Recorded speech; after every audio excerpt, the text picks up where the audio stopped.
cases. Sorry, probably shouldn't have this on. I don't know if the microphone's going through here or not. Hopefully you guys can hear me. Um, I just came across a channel. I'm not going to tell you what the channel is because I don't want to start a freaking controversy and I don't want to start any kind of flame war or anything like that. But I just came across a channel that purports to review billiards products. And searching through the channel and kind of doing a little research, I find out that these people are accepting pool products for review, um, and they are sponsored, by some of these pool products. So naturally, the products that they're reviewing, a lot of them are getting very high marks, and surprisingly enough, competing products to the ones that they are sponsored by are not so great, so whatever. I haven't watched all the videos yet, but I will. But the thing that I want to tell you guys about this is weird. Like I got a light above me, like it looks like I'm it looks like I'm an angel or something, which I'm most definitely not. Um, so I just want to make this quick video before dinner, to tell you that to beware of what I call pool product hustlers. And what I mean by that are people who solicit products from manufacturers or from makers with the pitch of we will review this product for you, and tons of people will see it and you're going to get lots of exposure and so on. And so they get these people to send them the products. I don't know if they get to keep them. Sometimes they get to keep them, sometimes they don't.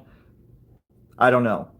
Um, but the fact of it is that if there's any any kind of tie-in with these products, where they're either getting them for free and able to use them as they wish.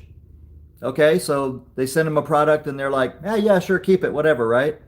Well,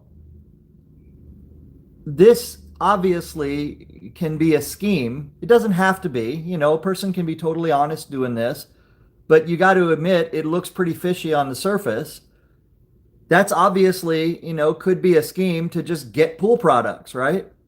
Why not? Just ask, and whoever sends you stuff, well, hey, you got stuff, and if you get some good stuff, great, right? So at the very lowest level, it's just a scheme, and I'm talking about if it's dishonest in some way, right? I mean, I would think that it would be very difficult to give an honest review of a free product if you want to continue getting products. Okay, so there's got to be some fence riding there. There's got to be some kind of holding back, maybe. Maybe you discover something that's not really that great, but if you put that out there, do you still continue to get products sent to you? Because the people sending you the products might be like, yeah, I don't want to take a chance on getting knocked by this guy, right? So that's why there's companies like or organizations like Consumer Reports are so great because they don't they don't ask for anything for free. They buy everything that they review, just like normal people, and they test them in ways that normal people can't. Um, and they're completely unbiased. So they've got nothing to gain because all their money comes from subscribers who want to know this information. They go to Consumer Reports and they pay for that information. And so the only bias there is towards the consumer, giving them the most accurate information that can be given. They actually have no incentive whatsoever to ever say that something is good or to not say something bad about a product because their loyalty is to the consumer.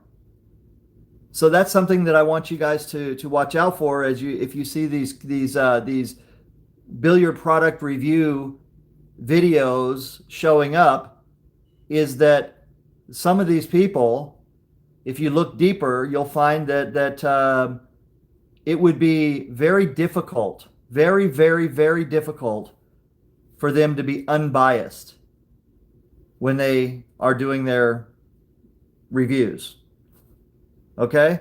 um, I do reviews about my competitor stuff sometimes. But I admit my bias so that you guys understand. So you guys, anybody can come to my shop. You can come to any booth that we do if I happen to have the products there, and we can take it apart. You can take apart my cases, and I can show you everything that we do that backs up anything that I've ever said, right? But I've been real clear about that, the fact that I am biased about it, right? So I have my platform, I have my way that we build cases, and when I review something, when I take it apart, generally it's because that maker or that brand has made some sort of a claim, or someone has made a claim, and I feel like that claim needs to be debunked. So I'll look at it and I'll see, is this claim correct or not? And oftentimes I will find out that it's even worse, than what they said. So that's the way that I do that. But I admit right up front what my bias is, what my ties are, what my allegiances are, and so on.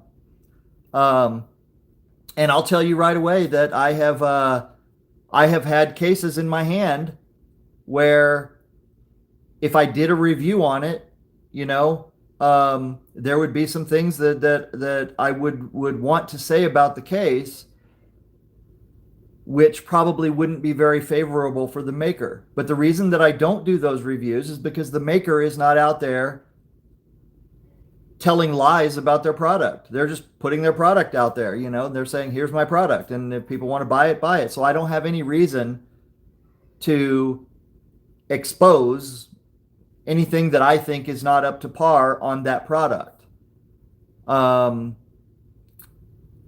But, if it came to a situation, for example, where tons of regular customers, for example, were making all kinds of claims about this product that weren't true, then I would probably have to go ahead and do a video on it.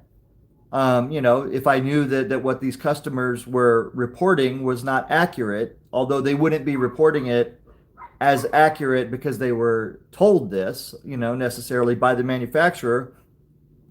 They would be reporting it because it would be their opinion or their belief. So they wouldn't be doing it maliciously to fool anybody. But I still think that if that situation were to occur, I would have to, I would probably have to say something.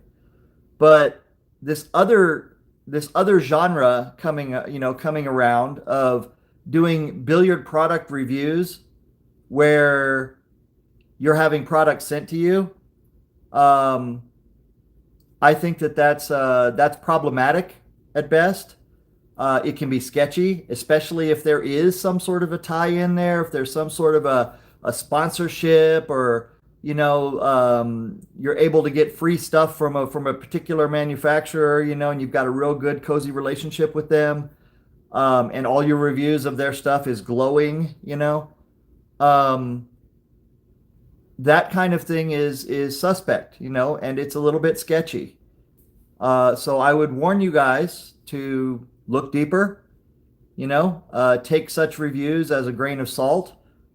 Look at them, of course, get whatever information you can get out of them, but understand that the information that you're getting might not be completely accurate. It might be tainted with bias. It might be tainted with conflict of interest type relationships happening there that, hopefully they would have been discussed up front so what's going on, and the bias would be, out there for everyone to see. But, there's a likelihood that the information you're getting is not complete. So that's all I wanted to say. Have a good night. Have a good Sunday. And if you play this weekend, you're playing right now, stay in stroke and stay focused and play as well as you can. All right. You guys take care. Bye-bye.